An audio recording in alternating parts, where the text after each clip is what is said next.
চলুন দেখে নেই কিভাবে গ্লোরি গার্ল টেক ফেস্ট 1.0 তে রেজিস্ট্রেশন করবেন।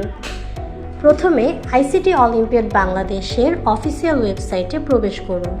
আমাদের অফিসিয়াল ওয়েবসাইটটি হল www.ictolympiadbangladesh.com। হোম পেজে গিয়ে ইভেন্ট অপশন থেকে glory girl tech fest 1.0 select করুন এবং প্রবেশ করুন। রেজিস্টার নাও বাটনে ক্লিক করুন। যে সেগমেন্টে আপনি অংশগ্রহণ করতে চান সেটি সিলেক্ট করুন। আপনি চাইলে সকল সেগমেন্টেও অংশ নিতে পারবেন।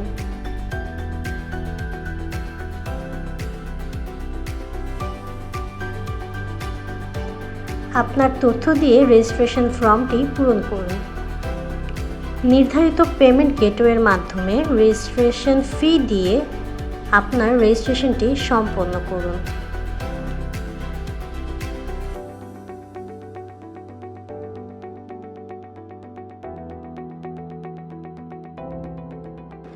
রেজিস্ট্রেশনটি সফলভাবে সম্পন্ন হয়ে গেলে আপনি একটি কনফার্মেশন মেইল পাবেন এবং একটি ব্যক্তিগত ড্যাশবোর্ড পাবেন। ড্যাশবোর্ডে আপনি যা পাবেন: কোর্স, সার্টিফিকেট, কুইজের প্রিলিমিনারি পরীক্ষার অপশন। টেকফেস্ট সম্পর্কে বিস্তারিত জানতে ক্লিক ফর ডিটেলস অপশনে ক্লিক করুন। সেখানে আপনি জানতে পারবেন পুরস্কার, সেগমেন্ট, ক্যাটাগরি, রুলস বুক সহ প্রয়োজনীয় সকল তথ্য। তাহলে আর দেরি না করে এখনই রেজিস্ট্রেশন করুন গ্লোরি গার্লস টেক ফেস্ট 1.0 তে।